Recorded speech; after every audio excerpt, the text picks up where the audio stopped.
911, what's the emergency? Yeah, this is Hank again out on Old Bray Road. Hank, you gotta stop calling this number. It's for emergencies only. Well, I think I have an emergency. You see, I think my wife's been possessed by a demon. Hank? And I looked online and I found this do-it-yourself exorcism and it didn't work. Well, Hank, your wife passed away back in '93. You don't have a wife. That would explain why she's so angry right now.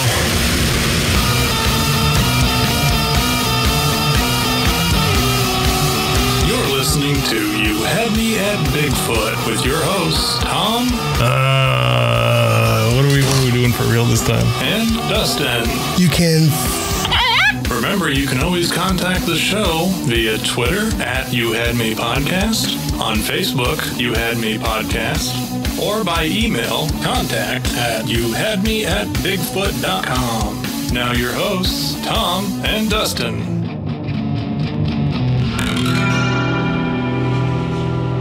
If you could choose which dead celebrity possessed you, who would it be? Freddie Mercury. Freddie Mercury, the lead singer of Queen. Absolutely. Why is that?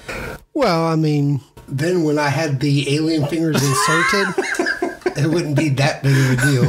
How many alien fingers have we heard back yet? Well, we think it's 2 or 3, but Freddie would say, make it all 5, baby. You know what he would actually say? Mama just killed a man. That's what he would say, right?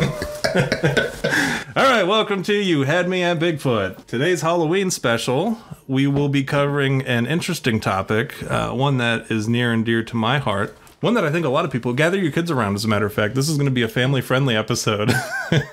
Ooh, this is an episode that I am actually nervous about. He's over here sweating. I think we're all sweating because we're in a haunted basement with somebody who has been affected by this particular topic. And I've been having a lot of things going on in my house. So... This is fuel to the fire, this is. I'll kind of talk about some of the things that's been going on in my house as part of this episode. I mean, this is kind of, we're going to cover demonic possessions, but, paranormal stuff too. We were moving up in a very climactic way, but then you just dumped it on them in a very anticlimactic. Yeah. Oh, we're covering. Yeah. Well, anyway, yeah, like you said, we're covering demonic possession, so good one. Yeah. Way to kill it. Yeah. So today, I just pooped all over your dramatic parade. I know, and I was really working to a very climactic. I was going to come out and have something really kind of like cool leading up to it, and then you don't know this about me yet, but I'm always over here trying to figure out how to make you look bad. You don't have to try very hard is the thing. Like, all you have to do, I do it myself. I lay in bed and dream about how I can make you look bad on the next show. Well, then I hate to tell you, you're wasting your time. Because I'll do it myself. Don't worry about it. But I do a very good job of editing it so that it sounds like I'm some kind of super stud on the microphone. I cut out all my embarrassing stuff. With that being said, I am really excited about today's show because it's been since episode 1. And really, this is probably the first episode that we've done where we're going to be able to just sit here and talk to each other.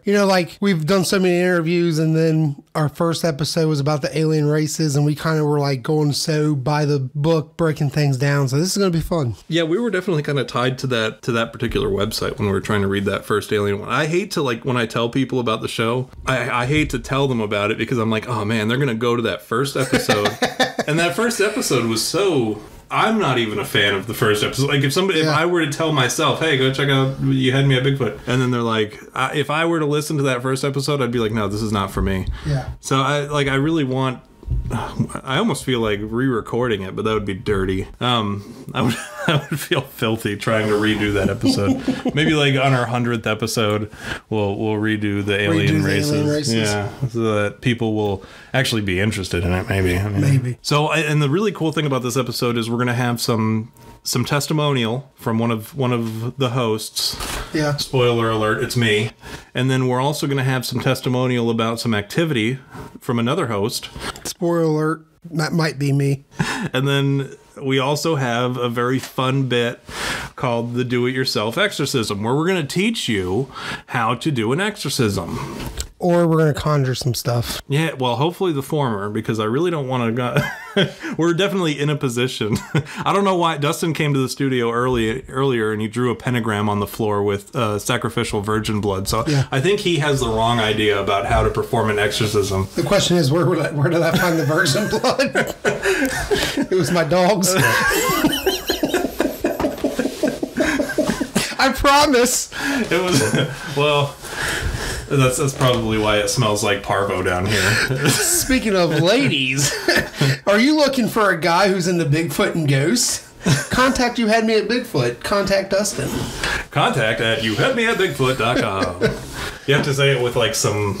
You had me at Bigfoot.com. Contact us at you had me at... A lot of people don't know that, is that the introduction is actually done by me. It was very lazily done by me one time. And I say a lot of people, I mean like... We only have one fan, and that particular fan actually knows it was me. So that whole line that I just gave you was like a monumental lie. Yeah. So moving into the show, what are we going to talk about first? Ghost. I don't think that's right. I think we actually... I think we're actually talking about demonic possession. Yeah, we're going to talk about being demonically possessed. So let's talk about the 3 different types of demonic possession there. Well, you talking about the 3 different types or the stages? Let's go ahead and talk about the 3 different stages of demonic possession. So there's 3 stages to demonic depression. There's demon is. There's 3 stages. You want to just start over the whole? You called it demonic depression. Did I? So we're going to talk about demonic possessions. Demonic repossession. Where they come and they take your car. In demonic possession, there are 3 stages, Tom. Do you know what those 3 stages are? I do, but for the sake of the audience. Okay. Stage number 1 is demonization. Demonization. Let's talk a little bit about that. Demonization is actually like a really... It's kind of like the HIV of demonic possession. All right. It wears, what it does is the demon latches onto a particular person, usually through what's called area possession, where a demon is just kind of hanging out in a particular area, whether it be a house or a graveyard or whatever kind of like spooky location, whatever kind of location we're referring to at this stage in the game. It could be anything. Now this demon exists there, and this is where there's a lot of confusion with hauntings and that sort of thing. People want to talk about how it's always a ghost that's haunting a location. Sometimes it's a demon. And that, you kind of have to... I'm sure we'll go into this on another episode. Today's episode brought to you by Lefroy. For a Scotch whiskey that comes with 1 square foot of land on Islay Island. We'll send you the bill for that plug. But the area possession, sometimes it's a demon that's actually haunting your location. Now, through this period of time, if you've ever had paranormal activity, it can be very taxing, physically, mentally, emotionally, spiritually, everything. It can wear you down, but physically, it's you can actually start receiving like bruises. You can have just stiffness, soreness in the joints, and like pretty normal physical stuff, but that you can't explain. Like for me, I'm a very lazy guy. I don't exercise a whole lot, so for me to have like muscle pain would be kind of rare, right? So like if that sort of thing were to happen, or bruising that is unexplained, that would be kind of... I don't play sports, so I wouldn't have bruising that is unexplained. Now, when you start to have this sort of thing, not a lot of times, when you start to have this sort of thing, sometimes it can actually be caused by demonic presence. Through that demonization, that's basically what demonization is.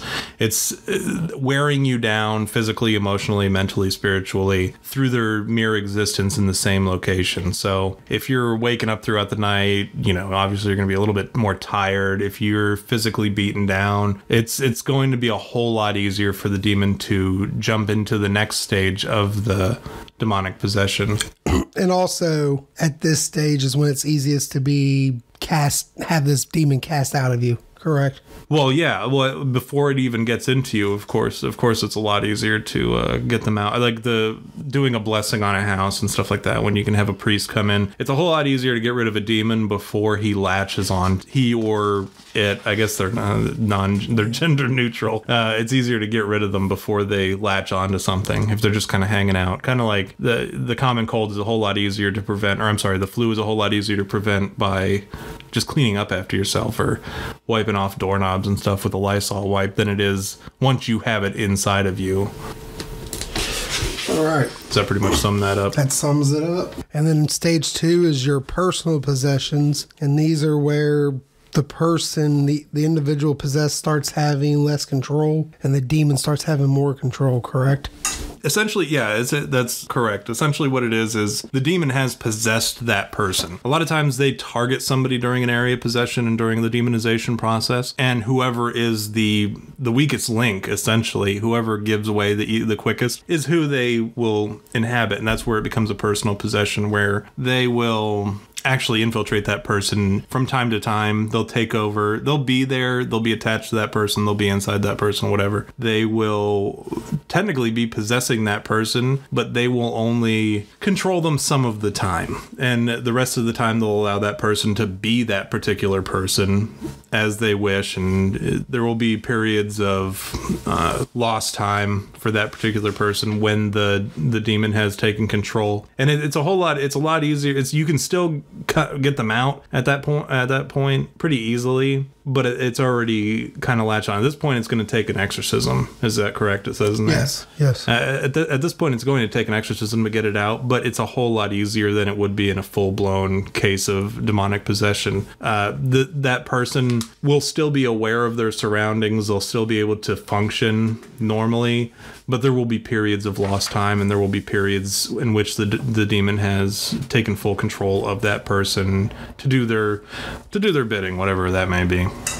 And then obviously once this has been, there's no set period of time where, it's not like, oh, for 2 weeks you've got demonization, and then for 2 weeks you've got personal possession, and then it seems like this is the stage when you see a lot of exorcisms done. This is the stage it happens in, and that's because you can catch it. You notice it. And you certainly aren't going to let it. can still help with the exorcism. And that's when you want it. You want to definitely catch it at this point. Obviously, you'd want to catch it at the demonization stage, but if you're going to catch a demon possession, like an actual possession, you want to catch it here, because that person's going to notice, hey, I'm missing like 6 hours of my day, I don't know what's going on. And then somebody's going to say, hey, earlier today you were throwing up green vial. Yeah, it was disgusting, and you were also swearing and calling, saying my mother does all sorts of horrible things in hell.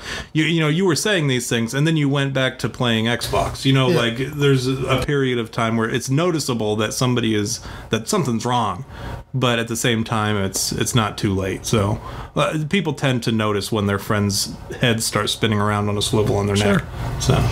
So then there's stage 3, which is the perfect possession, and this is the most dangerous one. This is the one where you've been fully possessed. You are now you have a spiritual connection with your demon, and you've pretty much accepted the fact that you have a demon. And this is where exorcisms are dangerous, and where a lot of people die during these exorcisms, and where there's a lot of cases of priests dying during these exorcisms, or when a person's in a perfect possession. Well, that's why they call it the perfect possession. I mean, this is you're right, this is a nasty stage of the possession. This is certainly something that you don't ever want to happen to you. If this ever happens to you, and I hope it doesn't, but this is bad news bears is what this is. This is where, if you were to look at the human existence as being like a physical existence as well as a spiritual existence, like your soul, your, all that sort of stuff. Even, the Scientologists would call it your thetan. If you were to think of it as two different entities, the personal possession, they've got control of your body, which is bad enough. But then you've also got, when it comes to the perfect possession, don't fall asleep down here, you'll get possessed by. I know. You can't, you don't want that to happen. But the perfect possession is where it's actually connected to both of your essences, your physical being as well as your spiritual being. And this is, like I said, this is horrible because you're talking about your physical being. If you eat it, you've still got the afterlife that can go, whichever way accordingly. But once it's a perfect possession, you're literally fighting for your soul at that point. Like that's when they talk about in exorcisms that they're no longer fighting for that human, the body, the physical body. They're fighting for that person's soul. Yeah. Because it's connected to this demon, which demons, I don't know if you know this or not, but they don't come from a place of, of goodness, of good times. They're coming from a place where you don't want to end up for all eternity. So when you've got a connection, a spiritual connection with this demon, that's when the exorcism, like you said, when it becomes very violent, because a soul is a rare commodity for the good or the bad. Like that's something that they're going to fight for. And yeah, it's a nasty thing. Something worth mentioning is that demonic possession is kind of a weird animal. You can be possessed or you can be oppressed. All right. So, and there's a big difference. Theoretically, if you are a born again Christian, you cannot be possessed because a demon cannot live in the same house as the Holy Spirit, which you have taken into your heart. So a demon cannot technically, theoretically, possess somebody who is a born again Christian. However, a demon can oppress that person because they can exist in the area surrounding it, kind of like, don't cross this line, drawing a line in the sand, and they're like, I'm not touching you, that sort of thing. Yeah. So demonic oppression is kind of like a real nasty circumvention. It's like a loophole. Bless you. It's a loophole to a born again Christian that a demon wants to possess. And it's very similar to the first stage of demonic possession, which is, bless you, demonization. It's very similar to that, where it just kind of coexists with you and it harasses you outwardly. It can affect the world around you. It can kind of harass you. It can bother you. It can kind of do all the same things that it did in the demonization stage without actually entering that particular person. Now, I went through a period where I was very depressed, suffered from anxiety, suffered from a lot of issues, and a lot of it, very, like I said, very similar to the demonization stage, where it was a lot of physical anomalies that I could not explain, bruising, soreness, stiffness in the joints and everything, just really random kind of stuff like that. And I couldn't explain it, and the depression and the anxiety and all that stuff was, it was overwhelming at times. And I was actually seeing I called him my crazy doctor. I was actually seeing a crazy doctor at the time. He was a counselor. Really good guy, really nice guy. Like, he and I got along really well, and he was a really smart guy on the topic of mental health. And he was a very religious guy, and you could tell just by the stuff that was hanging up in his office, and he was very vocal about it. And he and I shared a lot of conversations about religion, theology, and that sort of thing. And one day it was funny because he had told me, hey, what we'll do, and I'd been going to him for a long time, and he finally said, hey, I think we should bring your wife in, and we should have your wife present for a session, and that way I can kind of talk to her about some things and whatever. So I said, yeah, that's fine. So I told her I asked her to come to the next session. He texted me or emailed me out of the blue, and he said, hey, don't bring your wife to the next session. And I said, okay. I thought I didn't know what had come up, but he said, don't bring her. And I said, okay, that's fine. So have I ever told you this story? No. Oh, okay. Well, then it'll be fun for you and the listener. So I showed up on that particular day that I was supposed to show up.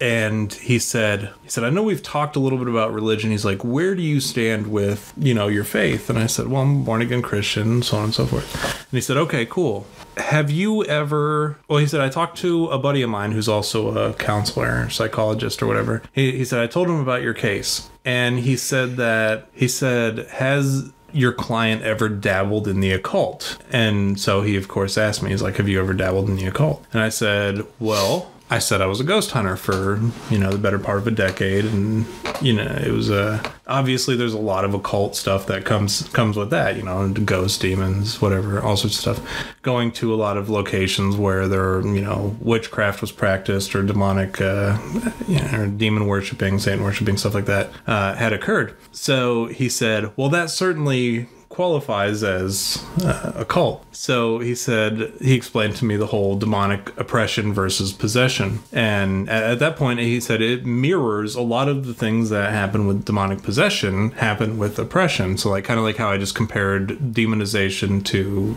demonic oppression. So we had gone through, he had kind of discussed what he wanted to do as far as kind of like an exorcism is what I called it. I called it a mini exorcism because it wasn't a full-blown exorcism. Obviously, he wasn't qualified to do one, and it certainly there was no, splashing holy water on me or anything like that. But it was like you can go online and you can find how to do a cleansing, kind of like a cleansing of a house or a blessing of a house, but doing it to a person. He had gone and done all this homework and he had prepared all this stuff so that he could do like this exorcism on me when I came to the office. That's why he didn't want my wife to come. And he basically what happened was how from start to finish, this isn't going to be as cool as like somebody telling their story about an exorcism, which, by the way, if anyone listening has ever been exorcised by a priest, please contact us but I sat there and he was like, "Are you ready?" And at that moment, and leading up into that moment, I remember, and I can remember this whole experience explicitly. Leading up into that moment, I was all for it. I was like, "Yeah, let's do this. Let's get rid of this. If this is what's plaguing me, that would be fantastic if you could get rid of it. Let's do it." But the moment he said, "Are you ready?" and he was sitting across the room, and I was sitting in my chair, and he had all this paperwork in front of him. As soon as he said, "Are you ready?"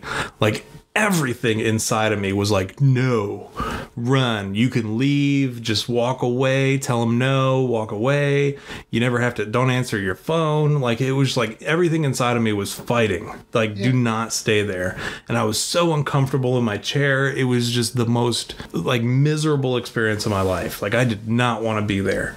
And again, it was so weird because like leading up to it, I was fine with it. I was ready to go.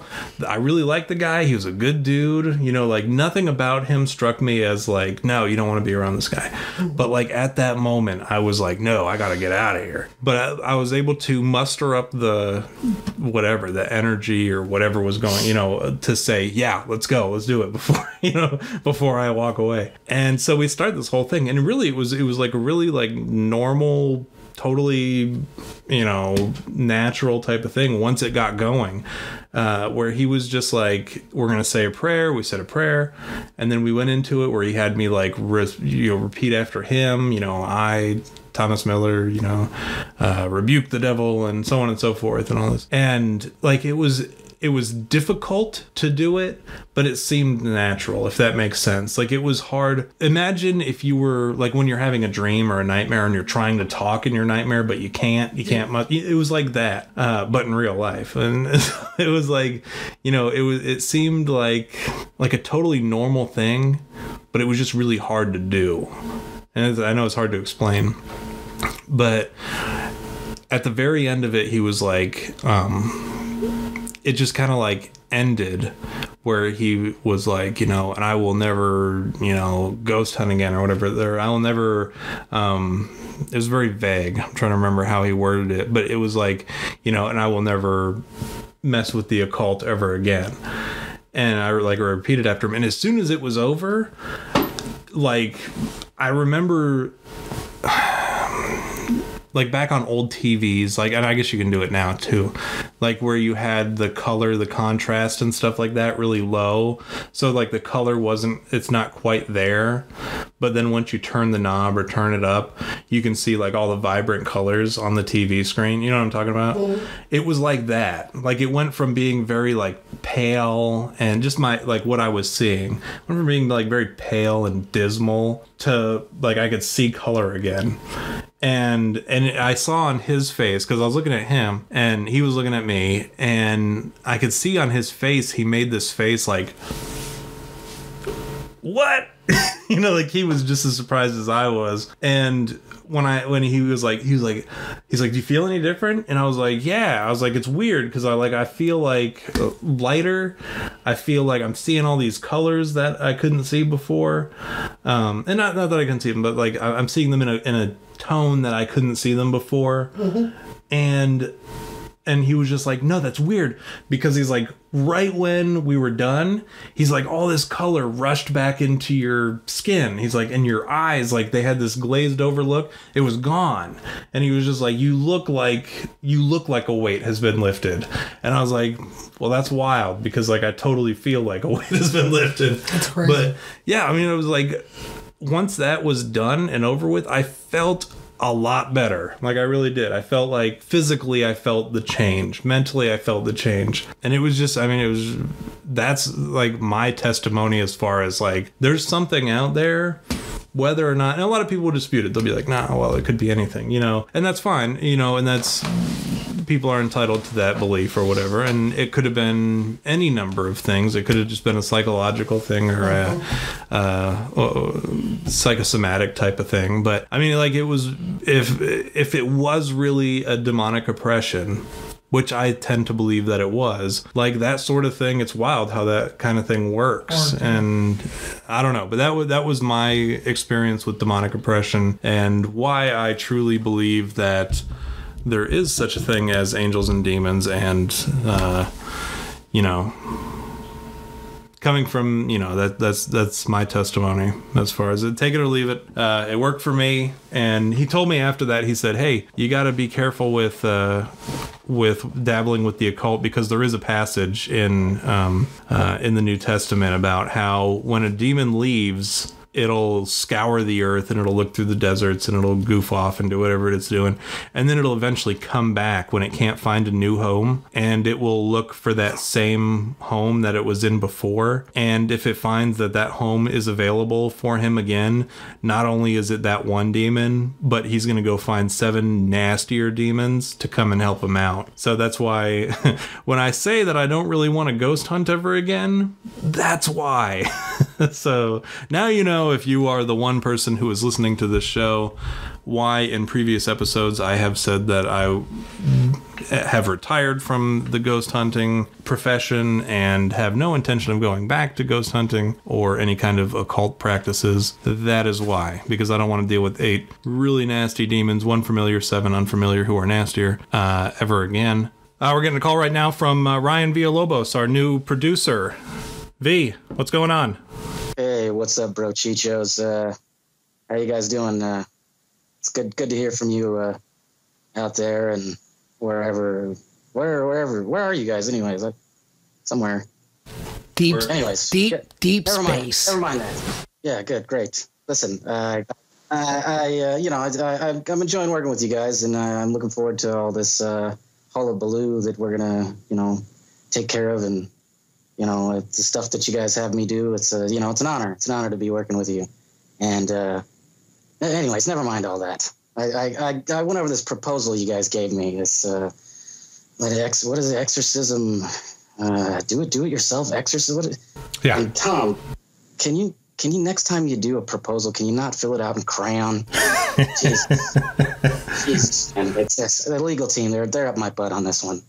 And I don't think they don't recommend you should do it. And to be honest, I don't think it's a good idea, man. It seems kind of like out there, it's a liability, So none of this, no exorcism, no do it yourself stuff, Just do your show how you normally do it, and do what you're supposed to do, and don't stay away from the exorcism stuff. You capiche? So as our producer, you're saying we should not do the self-exorcism. Yeah, as your producer, as your friend, as your buddy, as your kemosabe, whatever you want to call it, man. Just take my word and don't touch that stuff. It's a nightmare. Literally a nightmare. And the legal team, they don't want to mess with it either. So they're telling me to keep you away from that. And I said my piece. So if you guys do anything, I don't want to be part of it. You got that? Yeah. No. We won't. If that's what you're saying, if you don't want us to do the do-it-yourself exorcism, we won't do it. We'll talk to you later. Yeah, take care. All right.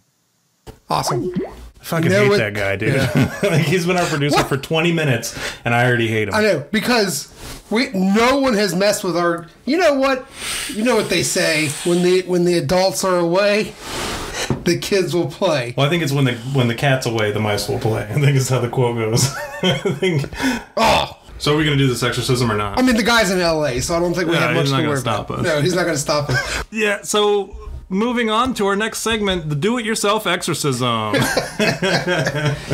Did you want to talk about your experiences? I know you had said that you had some stuff going on at the house. That I mean, you just beat me. Well, no, I mean, the thing about ghost stories and demon stories is, there's really no one-upsmanship in it. I mean, they're all equally scary and dangerous.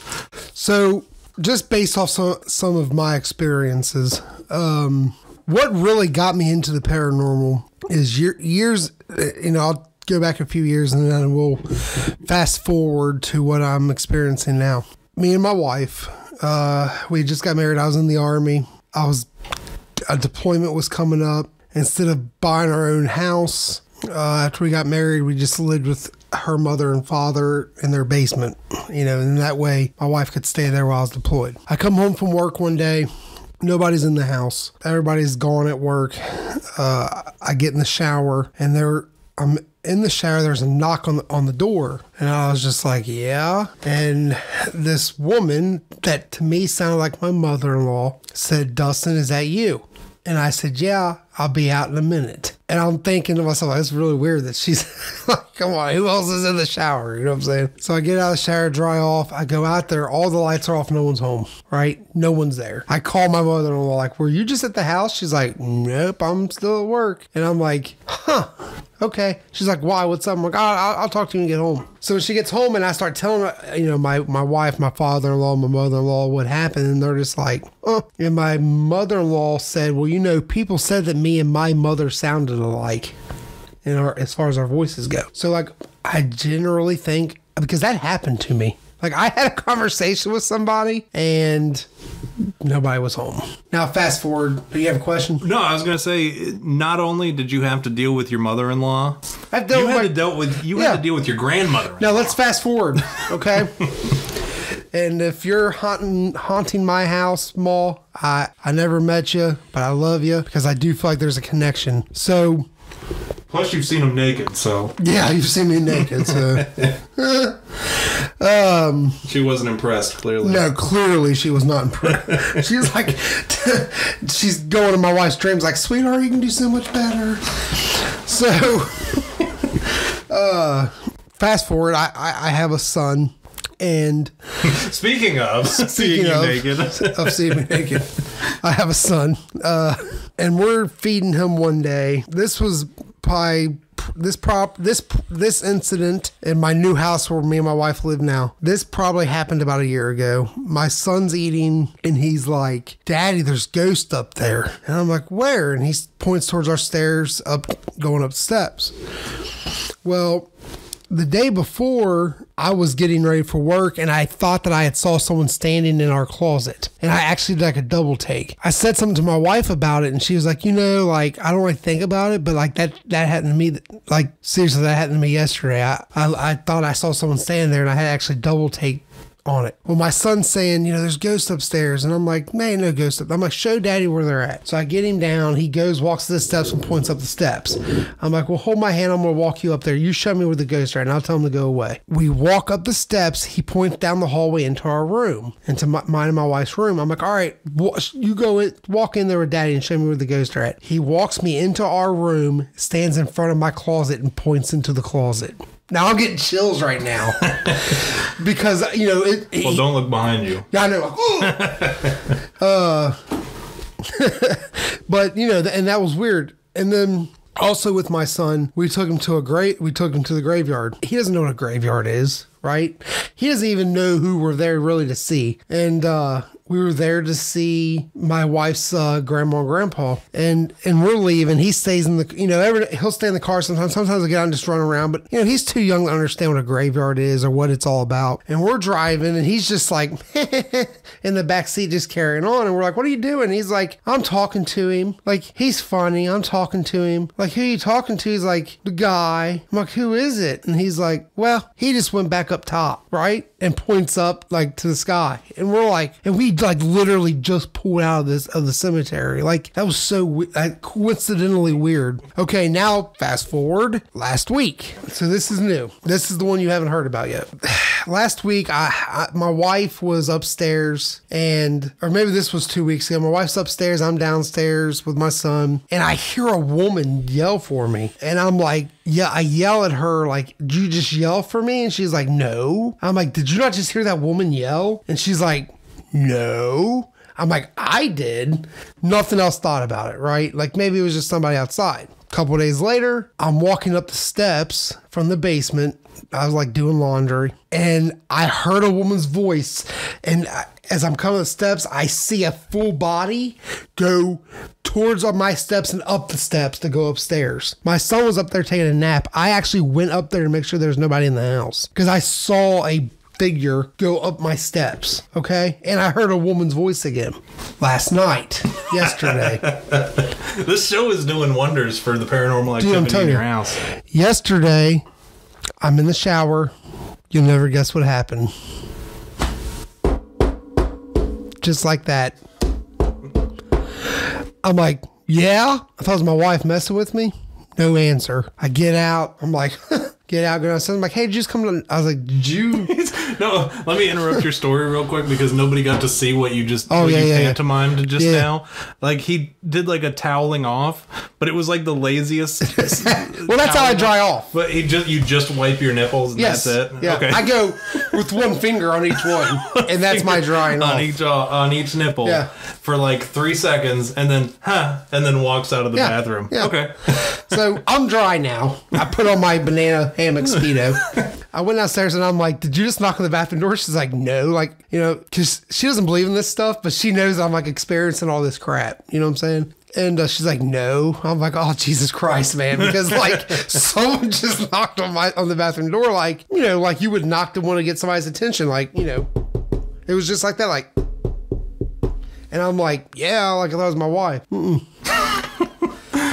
It was your grandma-in-law. Yeah, and I don't know. No, this isn't the same house, is it? This is my new house. This is our house, you know, that we bought a couple years ago. But that's at the base of an Indian burial ground. Yeah, by the way. But you know what I'm saying? Like, it's just so weird. It's weird that me and my wife both see what we thought was a figure in the closet, and my son takes us to the closet. You know what I'm saying? Like, that's crazy. Like, what's the chances of that? My son will all the time be talking about, a ghost in my room. Ghost in my room. So when did that start? Him talking about the ghost in the room? Oh, since he could talk. Phew. Well, hopefully it's, I'm telling you, dude. Like, so I haven't told you all this stuff that's been happening to me lately. Like, it's crazy, dude. We are definitely, when we started Well, that's why I said to you, when I first got here and I told my wife what we were doing tonight. Then you were like, if stuff gets ramped up tonight. That's what I was talking about, because there's been so much stuff. Like, I'm nervous about walking in my house tonight by myself. Well, you're like me, I have to live here, and like we talk. Dude, you just scared the piss out of me, dude. I scared myself when I just jumped. My skin just jumped on the inside. So let it be known, in one of the director's cuts of one of our old episodes, we talk about how my house is haunted. But this house is definitely haunted. We're in the studio, which is connected to the area of the house that is like pushed up against the Indian burial ground. So like earlier when I was talking, I had to kind of like lean up and look over Dustin to see the door and make sure that the weight was blocking the door. Because the one thing that I was worried about is while I was talking about all that stuff is the door creaking open slowly. Dude, if that door creaked open, this show would be ended at this spot. It would be a solo show, it'd be a one-man show. Me finishing up, trying to like read through the rest of it, like holy shit. to talk about demons by myself because Dustin just beat feet out the door. So I came down to the studio when I got here, and I kept the lights off down here, and I was going to sit down here and make him find me and try to scare him. And as I'm sitting down here in the pitch dark, I heard something move over here by our microphones. And it was funny because I came down here and like every light was on. There's a light above the bar that I never turn on. I never bother turning it on. But like when I came down here, every single light down here in the studio was turned on. Like Dustin went out of his way to make sure that lights were all turned on. Yes, because I was in the pitch dark and I heard something and I'm like, oh hell no. And I jumped up and started hitting all these. But see, what's funny is you have the lights over there. So I had them all on, and then I hit the wrong light again, and it shut them all off again, and I almost pooped my pants because I was having a mini anxiety attack for a minute. come running up the stairs. We have a call in right now from our music director, Jim Miller. Jim, how are you? Director of Audio Photography. That's my exact title. That's a horrible title. What's up, You buddy? can't even Yeah, see that's it. actually why I'm calling in. I just wanted to call in to say I'm a big fan of the show, but only Dustin. Yes. First, long time listener, first time caller, big fan of Dustin. Not so much the other host of the show. We get that a lot from when we have one fan out there. Yeah, we get that a lot from our fan. Wait, you guys have another fan? Who is this? It's this girl on Twitter, Brontosaurus Rex. She's just a fan of me. And you know what's funny is, like, do you even know her real name? No, Bronny. No? Okay. Brontosaurus. So we just go based off of her Twitter handle, and that's it. It's actually me. Oh, now it all makes disguise. sense. Oh, that's why she was sending dick pics. Yeah, that explains a lot. I thought it's because she was Canadian. No, yeah, we have our one fan. So we're right now we're recording the episode about a demonic possession. We were just telling some really scary stories, and Dustin's over here sweating. And I said we need to break up the monotony. We need to break up the scariness, and have a call in. So we opened up the phone lines, and who calls us? The music director, not even like a fan or anything. Well, you know, I try and call you guys every day, but I'm not getting my royalties. We're not. Nobody is. We're not getting our royalties. So don't feel You're bad. not? No, I've been getting checks in the mail. You've been getting paid for this? I don't know where it's coming from. Maybe I should. Somebody's paying you. Well, yeah. So Dustin's the only one getting paid for this, and which is weird He's the because like only all one the who deserves equipment's to at get my paid. house. The website I paid for the website. Like what else we got? The SoundCloud. We're not even paying for a SoundCloud yet. We ran out of Free SoundCloud money. freebies. Anyways, for anyone listening, this is the guy that you're listening to right now who just called in, Jim. He's actually the one who's responsible for our intro music. He just made it. He made the intro music, and he's even the voice of Hank and the 911 dispatcher on the intro. So, Which is really badass because when I first heard that, you did a really good job, man. Let me just say that. Because when I first heard it, I was like, man, like, what is this? Like, did you find this recorded somewhere? He's like, no, this is my brother. Like, this is all him. And I'm like, hell yeah. Like, this is really... we used to use his audio for when we did a YouTube channel. V and I used to do a YouTube channel, and we actually used his audio at one point because he did an impression of Herbert from Family Guy. Yeah. You guys looking for some popsicles? We had used Must be my birthday. So, he's a man of a million voices. All right. You got anything to add to the show? We're talking about demon possessions. You ever been demonically oppressed? Yeah, I was possessed once. No, demonic woke up- possession and being sexually assaulted by another man in the shower are two different things. Well, it felt the same. How would you know what it feels like to be touched in the shower, Tom? Because you called me as soon as the it only happened. You were like, you're not going to believe what this felt like. How many fingers he used. That's the only reason I wanted to hear about it. No, the time I was possessed, I was laying on the ground, and I felt weird, and I opened my eyes, and I saw this little doll hand on my forehead, and he was saying something about... Ate Dewey Dembella? Is that what it was? Did he say, Ate Dewey Dembella, give me the power I beg of you? Yeah, it was really weird. That's the closest I've come to being possessed by a That's a demon. Child's Play reference, in Yes. case you didn't get it. Yeah. Okay, thank you for joining us. I'm still married to my soon-to-be ex-wife. Does that count as being possessed by a demon still? Well, no, Yes. you're gonna. I hate to tell you, but you're gonna be possessed for the next 18 years.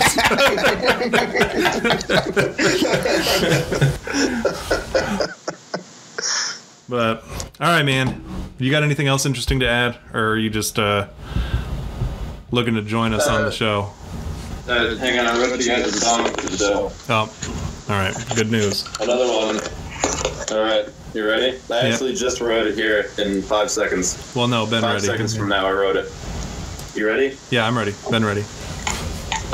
Okay, I just wrote this 5 seconds from now. You ready? Yeah.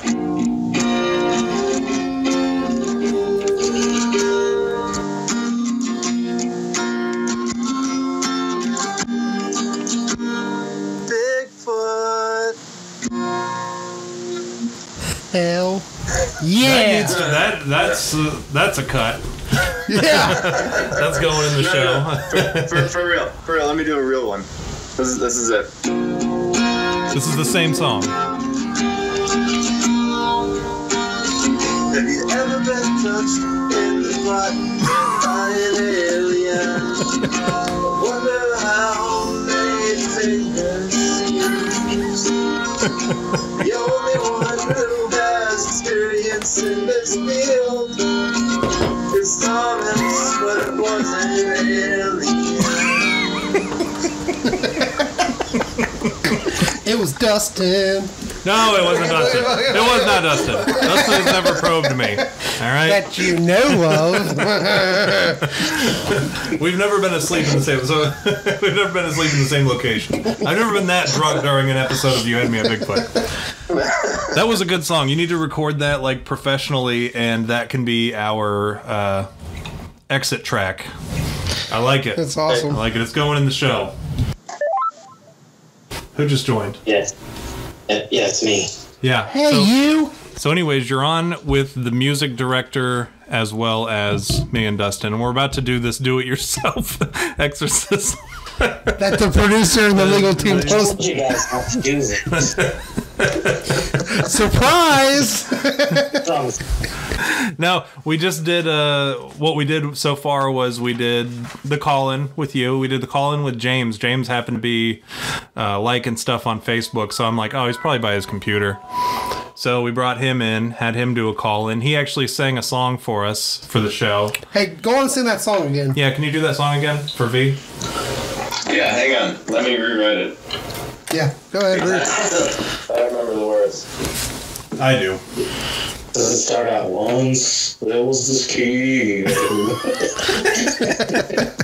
that one? You know what I'm saying, but Hang on. That's that song by Butthole Surfers. what's it called?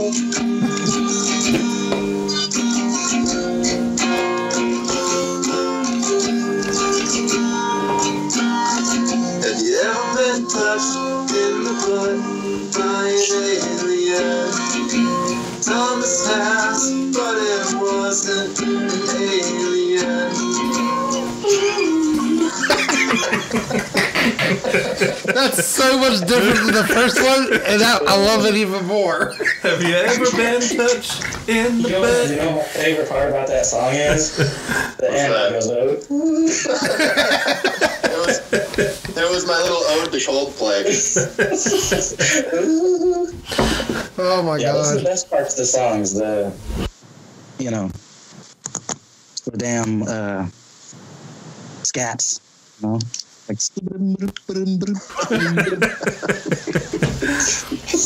That's how like 90% of the thing is, like most of the time when I'm talking when we're recording, like the stuff that doesn't make it into the show is just me doing gibberish. Like there's one part where, like, I think on the episode that I was just editing, my intro where it says, "You're listening to Bigfoot with Tom," and it goes, "Yeah, and there's like this thing and and whatever." Like that was a piece that I couldn't find a place for, and it belonged nowhere in the actual episode. So I'm like, you know what? I'm going to use it right there. That way it's like, because it's the most like identifiable piece of me talking is just me doing gibberish. All right, so getting into this, how do we do a do-it-yourself exorcism? Ladies and gentlemen, we're about to take you down a wild road on how to perform a do-it-yourself exorcism. Cue the music. Have you ever been touched? I was expecting something like, I don't know, Rob Zombie or what does that do, Hust?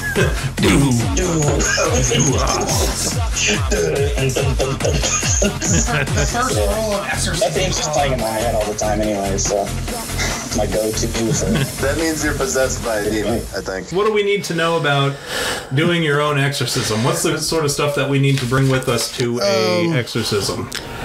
First, you have to be possessed by a demon. Okay, step one. Be possessed by a demon. Step one. How do you know if you're possessed by a demon? You wait. No, what happens is you're sitting on the toilet and your head starts spinning around on your neck. like in 360 degrees. That's what we're gonna need for the. Well, then that makes sense. Then if that happened to me, I wouldn't call a doctor or anything. I'd immediately get a hold of the exorcist. No, what you need to do is you need to contact us because we're about to set you up with what you need for a do-it-yourself exorcism. First, you're going to find some holy water. Now, where would you find holy water? The church. The church. If you go to a Catholic church and you walk in the front doors, because they're big giant doors, you're going to go ahead and find what looks like a bird bath, all right? And you go ahead and bring yourself a empty bottle or vial, and you can go ahead and fill that bad bear up with some holy water, and you can bring that stuff with you to a do-it-yourself exorcism. What's the next thing that we need? Blessed. Wait. So you can just take holy water from a church? Yeah, you can totally just take it. There's no sign that says not to. Yeah. Fair enough. Wow, I didn't know that. You could be like selling that stuff. Yeah, just you get it could. for free. You There's gotta could. be a market for that somewhere. Well, yeah, it's in people who need to perform exorcisms. Hey, I had holy water sent to me one time from a preacher on the TV. Did you? Yeah. I called the number and gave them my address, and they sent me the holy water, and they asked me to give them money. Did you give him money? No. Oh, well then, that's dirty holy water. That's why I'm here doing this show and not somewhere else with my life. Well, the good news is we're going to help you, deal with those problems that you've been having at your home. So, yeah. Moving on! Moving on. What do we need? What else do we need? Blessed salts. Blessed salts. Where do we get blessed salts? Amazon.com. Amazon.com is your location. eBay. I bet. Look, you know what? Right now I'm eBaying it. You're looking up blessed salts on eBay? Blessed. Blessed. That's how it's pronounced. Blessed. What is? I don't understand though. What is this? I mean, I get the holy water. It's like anointing, right? You anoint them, but the salts. What is that? Actually, with the salts, what you need to do, dude, there it is. I'm going to help you out. $12.79 on eBay. For how much? A package. But how much comes in a package? Stand by. Okay, standing by. But here's what you do with the blessed salts. 25 grams. 25 grams. Is that a lot? It comes from the Dead Sea. That seems like a lot. Okay, but what you do is you sprinkle it over the doorways in your home. So once you get rid of the evil spirit, you sprinkle it over the door. Well, I guess you can do it beforehand, but I don't know. If you do it beforehand, it kind of seems like they're not going to be able to pass through the door. So you're going to be trapped with like an evil spirit inside of your house that can't leave because you've got blessed salts on the doorway. But you put it over the doorway, like on the frame of the door, and then evil spirits can't actually cross through that doorway. And windowsills and whatever, any entrance into your home, you're going to go ahead and want to sprinkle some of those Dead Sea blessed salts that you got from eBay. 25 grams for $12. And since we screwed you and called you and got you involved with this nonsense, you might want to go and go get those and get it done at your house. You have been brought into this particular episode, which you didn't hear it, but at the beginning of the episode, we went ahead and cheersed with our Lafroig, our Scotch whiskey, that even though when you speak of the devil, he doth appear, we cheersed that he may not doth appear. So you may want to also do that. The problem is I don't know what doth means. I actually believe that the doth is a type of bug that tends to congregate around a light source. So like crabs. It's a subsection of goth. Do we still have James on the call? Yeah, I'm here. I'm just speaking only when spoken to. What is a doth? A doth? I was just kind of going along with you. I think it's a retarded moth. Well, that's not what I said, but...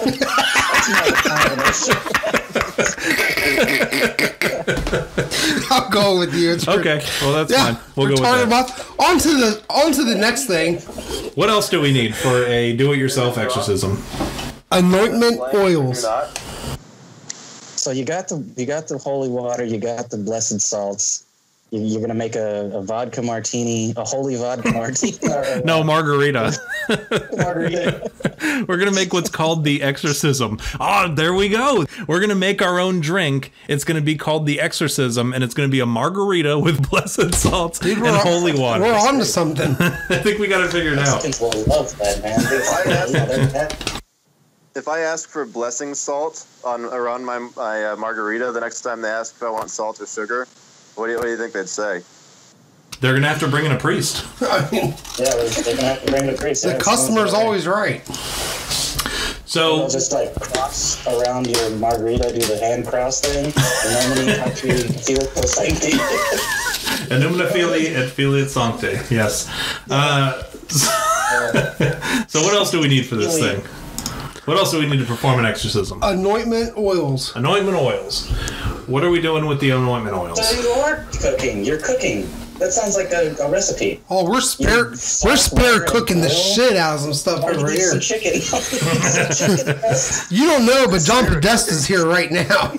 Holy anointing oil formed an integral part of the ordination of the priesthood and the high priest, as well as the consecration of the articles of the tabernacle and subsequent temples in Jerusalem. The primary purpose of anointing with the holy anointing oil was to cause the anointed persons or objects to become Kodesh, or most holy.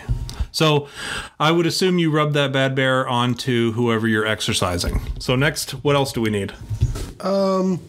Crosses, crucifixes, or rosaries. Well, those are pretty obvious. And I think we also need something that is called the St. Benedict's medal. And if you don't know what a St. Benedict's medal is, you can actually find it on Amazon. They come in multi-packs. You can buy them by the dozen, literally. And they're definitely useful to have. They come in about 1 inch or 2 inch versions of silver, gold, or painted cast metal.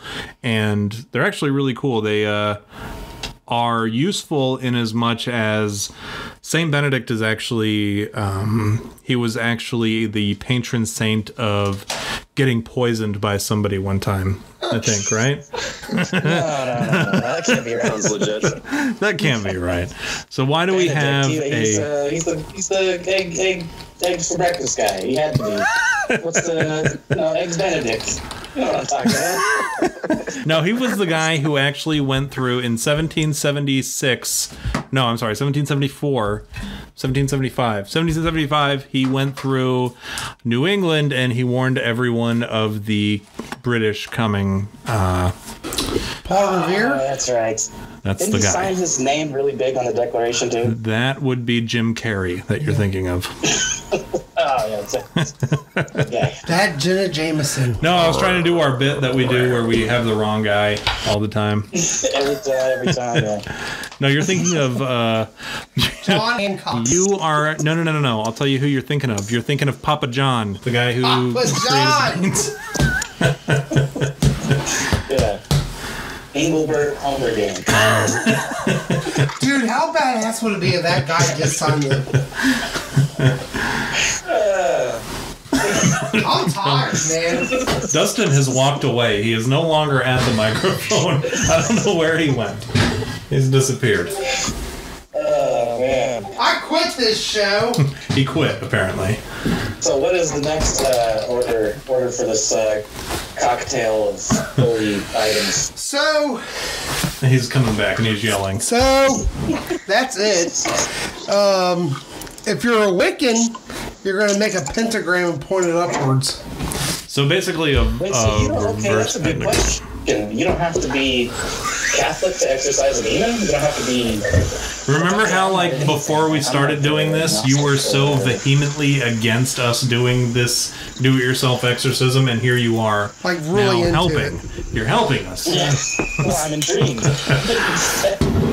So no, but the thing about the St. Benedict medal is you need one of them bad bears before you start doing this exorcism. So let's go with that. And then also we talked about if you're Wiccan, you want to do the pentagram, and you said you don't need to be Catholic to do an exorcism.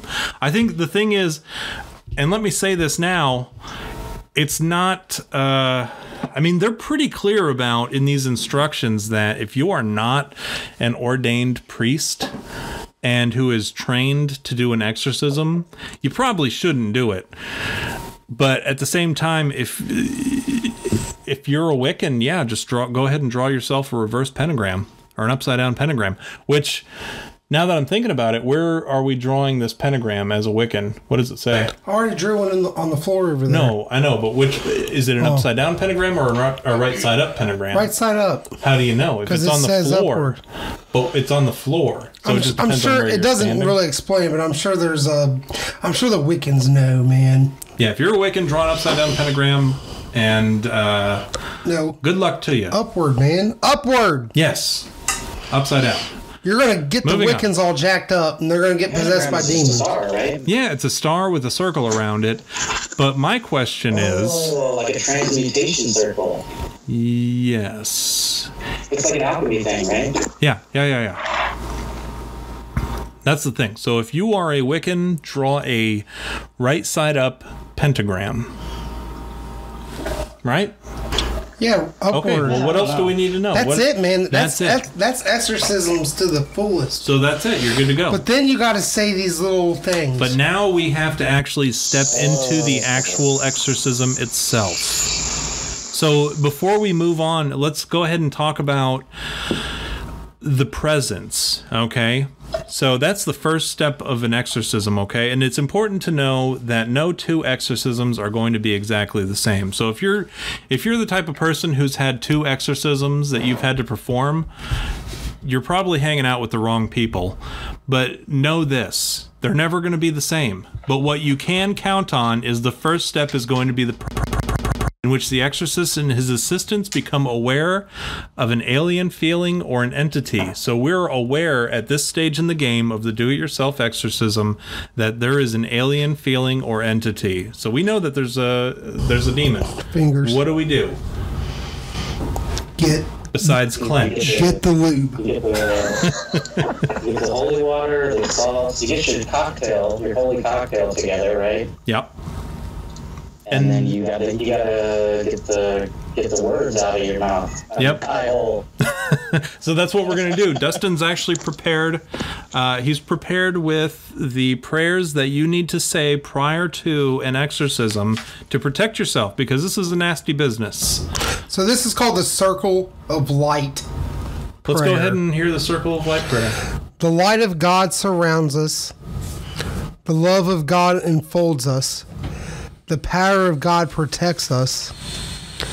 The presence of God watches over us. Wherever we are, God is, and all is well. And that's what's important to note, is that is a non-denominational prayer. That is a prayer that can be used by anybody, and it can be used in lieu of the word God. You can say higher power or whatever your particular higher power is. So if you are not a Christian, go ahead and feel free to use that one and say Xenu in place of God, and you will be good to go. Nice. Sure. What's Or the- Fonzie. Can you Or say Fonzie. the light of Fonzie is upon The you? light of Fonzie is upon you. So let's hear what's the next prayer. There's another one that I believe that we need to hear. The St. Michael's prayer. Yes, the St. Michael's prayer is actually very important, because St. Michael is he's like the warrior of the angel legion. So let's hear what we have to say to St. Michael before we start this exorcism. St. Michael the Archangel. I'm going to tell you right now, it's actually pronounced archangel. You bastard. St. Michael the Archangel, defend us in battle. Is this what you say before going into war? This is what you say before going into war. Yeah. Be our protection against the wickedness and snares of the devil. May God rebuke him, we humbly pray. And do thou, O Prince of the heavenly host, by God's power, thrust us into hell, Satan, and all evil spirits who wander the world seeking the ruin of souls. Amen. All right, so for anybody who can't understand Dustin because he's mumbling, we're going to go ahead and include this on the website under the exhibits section. I'm mumbling because you've been pumping bourbon in me for the last 3 hours. Nobody told you to pour another glass, all right? And second of all, we've only been here for 2 hours, so... So you guys are drinking during this exorcism thing? You guys are a-holes, man. Yeah, we are definitely... I'm getting possessed tonight. Nullify anything? Does that nullify anything when it comes to an exorcism being wasted? I mean, I imagine that exorcists probably are a very bunch, considering they have to deal with Look, what they have to deal with. when you gave us our warning, you didn't say anything about drinking. you didn't say we couldn't drink. Fair enough. So the next step is step 2 is called the pretense. Attempts by the evil spirit to appear and act as the victim to be seen as the same person. The exorcist's job is to break the pretense and to find out who the demon really is. Naming the demon is the most important first step. So what that actually refers to is the demon is going to pretend to be that person, right? So once this exorcism starts, you're still dealing with that. You think you're dealing with that person, right? You got them tied down on the, in the chair or on the bed or whatever it may be, and you're getting ready to. What's that? I said the standard tie down on the bed. Yeah. You're gonna go ahead and tie that person up because some really scary stuff is about to happen, and you want to make sure that kid is tied down, and that demon is going to pretend to be that person so that. Maybe everyone, I don't know if this is a thing. I mean, I guess this has been going on for thousands of years, but demons still think that they're going to be able to tell the priest, hey, it's just me. It's Tom Miller. Don't, it's not Legion. It's not Beelzebub.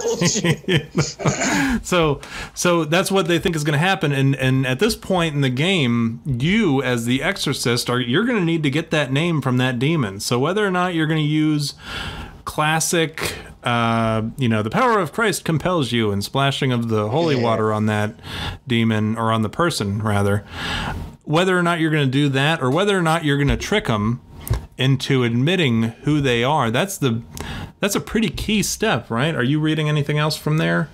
I notice you're not looking at the book anymore. You're just kind of staring off into space. Like, it's kind of important that you're looking at the book, because this is the step-by-step direction of how to perform an exorcism. I'm just on the prayers right now. You're covering everything else. We're moving on. We're past the prayers. All you need is those two, and we're good to go. Well, I agree with you. It's like a gay cockroach or something. Yeah.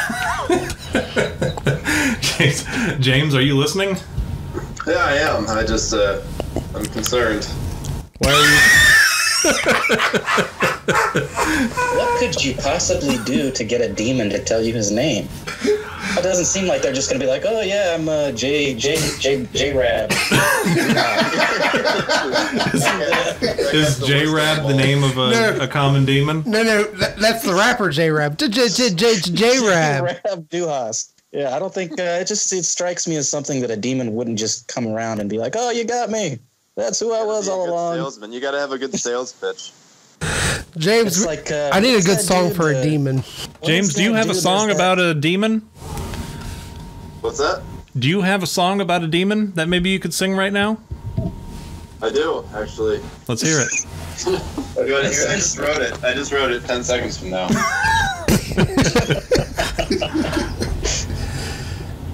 You guys ready for it? Yeah, we're ready. We've been ready.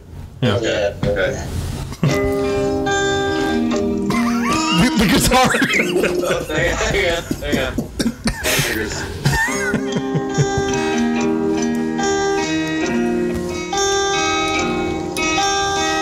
My name is J-Ran. I'm demon inside of you. You better not tempt me, 'cause I'll tell you what my name is.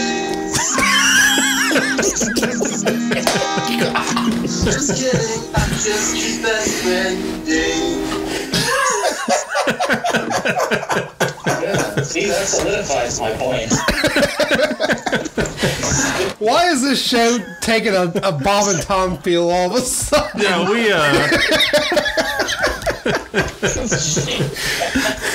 my name is J Rab. Oh my gosh. All right. So anyways, that's up to you. All right. That's how you get the demon to say its name, whether or not you use traditional, the power of Christ compels you, or you start tickling the person. One or the other is going to result in the demon telling you his name. It says that if you tickle your prostate. No. Do not tickle the prostate of the possessed. I have a serious question.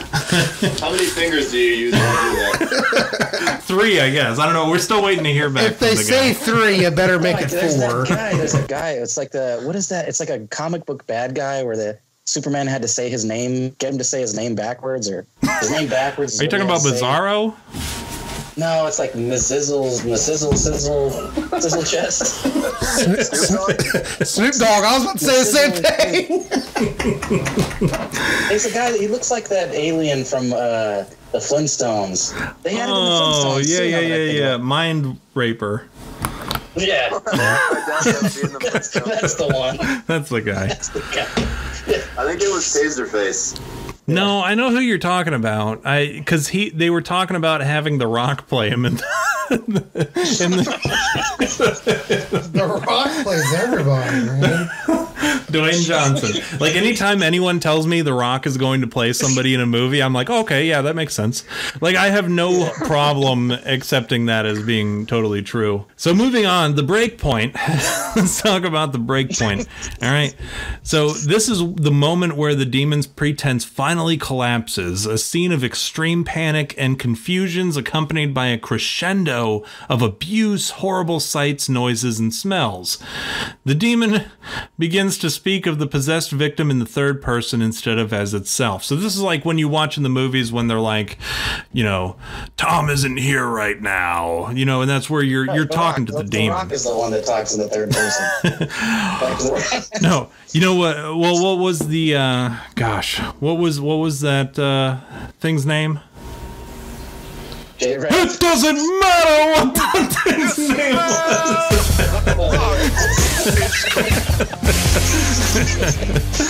So that's what yeah. So that's when the Rock starts talking in the third person, and what do you got from your book? You can really start to smell what he's cooking. Yeah, you start to have the noises and smells of what the Rock is cooking. So, you know what's funny is here we're talking about a very serious thing, right? We're trying to tell people how to do their do-it-themselves exorcism. And Dustin has the book that we're looking at how to do it from. And he's not even looking at it. Yeah, I am, dude. Listen. No, you listen to me. You were leaning back in your chair watching YouTube videos. No, I was talking to Brontosaurus Rex on Twitter. This guy. Yes, I'm seriously trying to do an exorcism here. James has some real problems going on. We're trying to walk him through an exorcism. James, you got your holy water, you got your crosses. That's the end of the exorcism. You're good to go. You say the prayers. Good luck. While throwing the holy water in your cross. Where? You throw your holy water in the air sometimes, saying, "Oh Lord." So, anyways, you know me, Pat Benatar.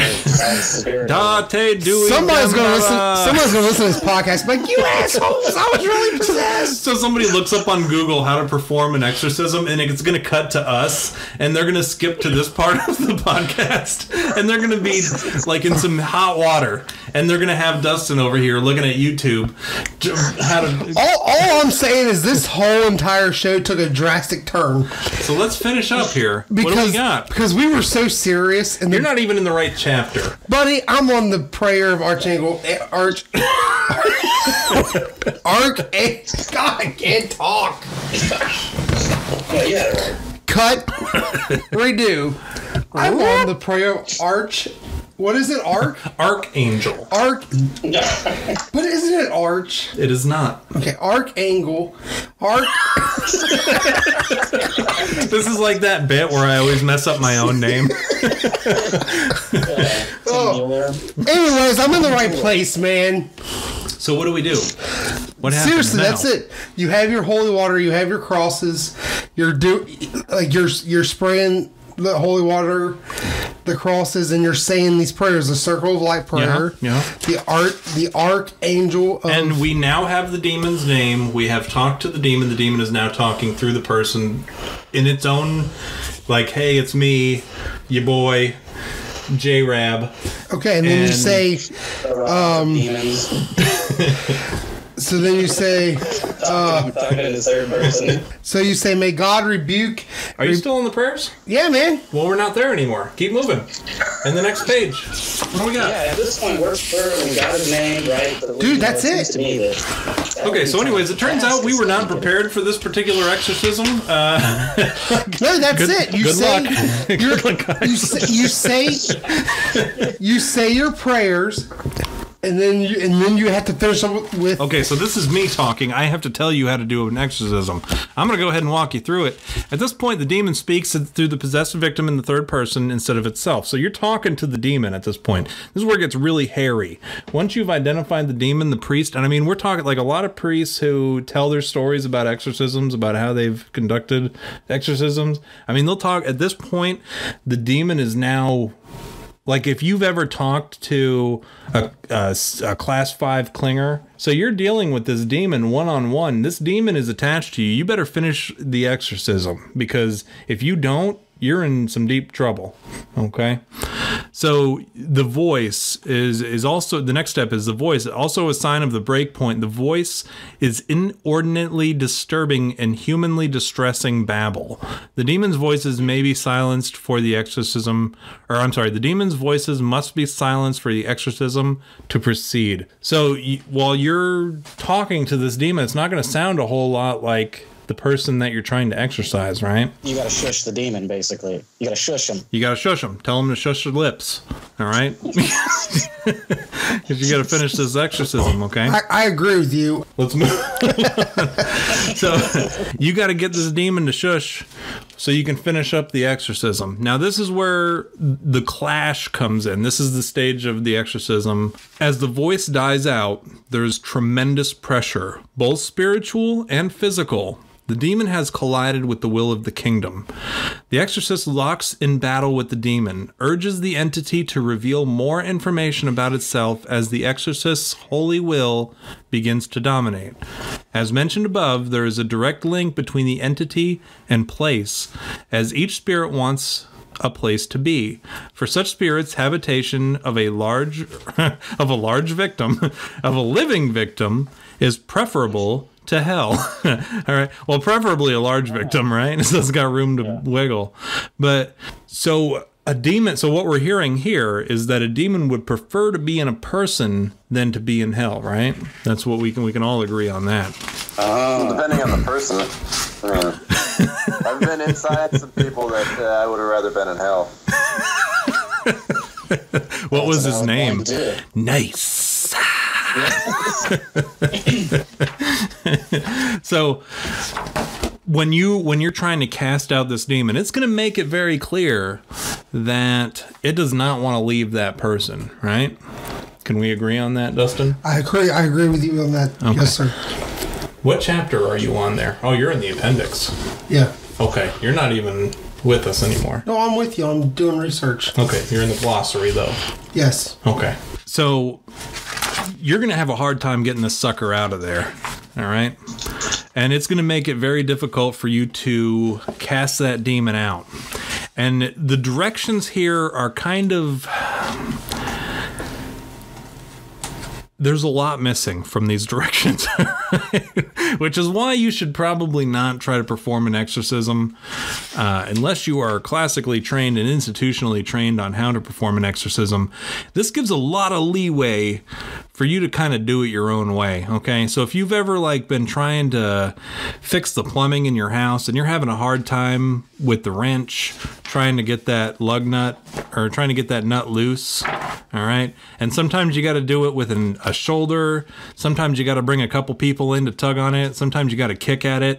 I mean, everybody has their own way of doing it. This is kind of where you are allowed your own artistic approach to it, okay? You got to get that bad bear out of that person, all right? You got to get that sucker to take off, all right? How you do it, that's kind of up to you, all right? It's going to take a lot of the power of Christ compels you, a lot of splashing of holy water, some anointed oils. And you have to want it. And you really do have to believe and really want it to happen, all right? No, you're not going to be able to exorcise somebody unless you really want to, all right? Let that be, take a note. According to the book, the person being exorcised has to want to be exorcised at the end of the day. Yeah, and if they don't want to, I mean, you can't make them. It's all about consent, all right? So make sure before you start, you ask for consent. That's a life lesson. How many fingers are you gonna, use to exorcise this person? That's, but it boils down to consent. So expulsion. This is the good part of the exorcism. All right. In the supreme triumph of God's will, the spirit leaves in the name of Jesus, and the victim is reclaimed. All present feel the presence dissipating, sometimes with receding noises or voices. The victim may remember the ordeal or may have no idea what has happened. So I'm going to, with that, there's not really a whole lot to that other than saying, hey, good job. You're going to pat everybody else on the back and you're going to say, good job. High fives all around. Exactly. You're going to go ahead and give a couple high fives. Everyone's going to go out to eat at Waffle House after that. So now you know how to perform your own. There's like hey, this is how it starts and this is how it ends in the middle. Good luck. That's kind of how this do-it-yourself exorcism has turned out. And if you've come here looking for help, you've come to the wrong place. So, Yeah, it was a good time, though. Yeah. Gotta admit that. Good time. But you've got a good idea, a baseline. Hopefully you're coming here with some time to do a little bit more research, other than a couple guys who sit in a studio and, do dick and fart jokes. Yeah. James, do you got something to send us off with? Yeah. Yeah, I got a song I wrote for this, actually, for this specific occasion. I have a song for every occasion that I wrote 5 seconds from now. From the occasion. All right. Hang on, let's see if I can remember it. Give us a different chord. Me. Okay. All right. You guys ready? It's a little rusty. I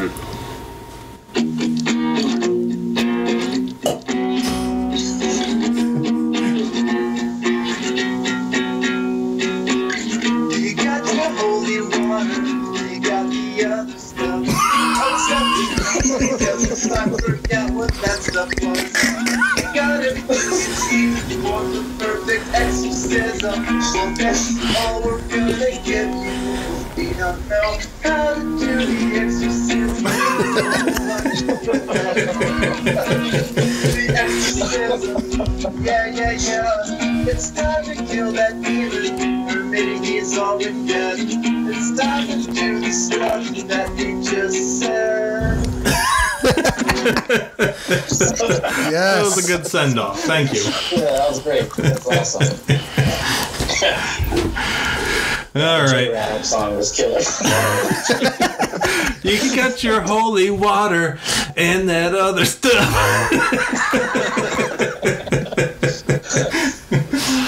All right, guys. We're going to go ahead and wrap up the show. Thank you for joining us. All right, guys. Take care. Yep.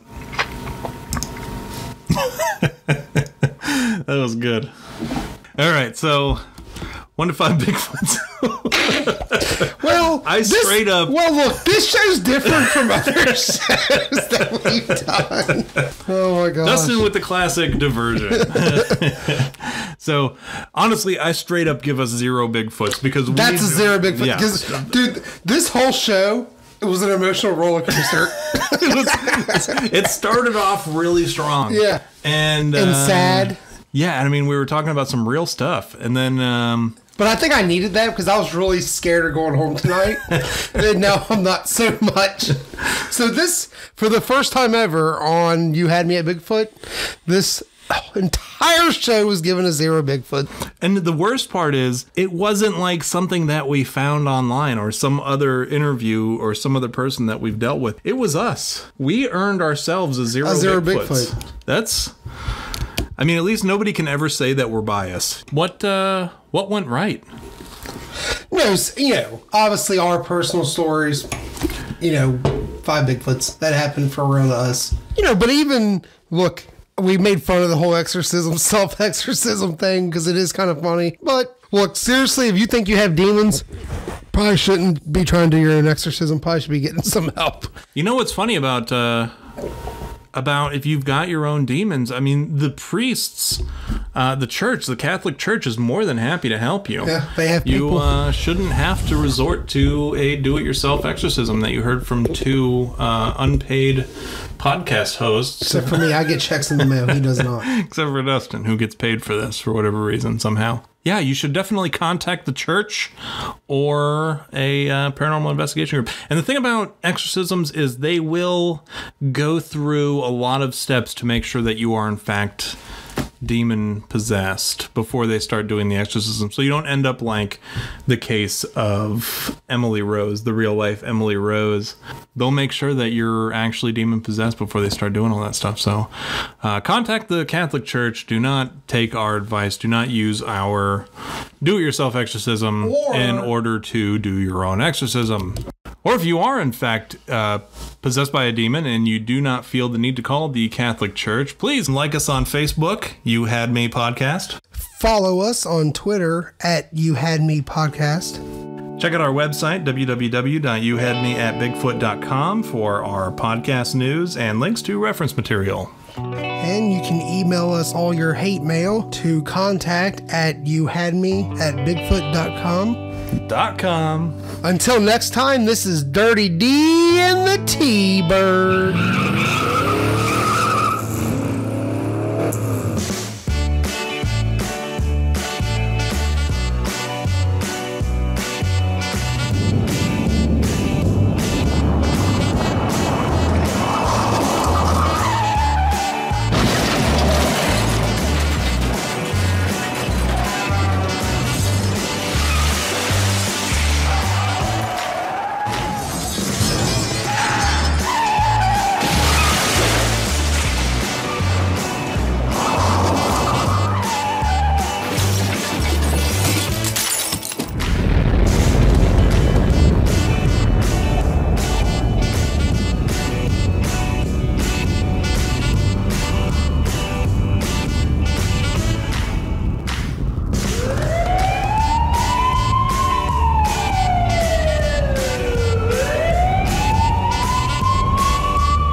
That was close.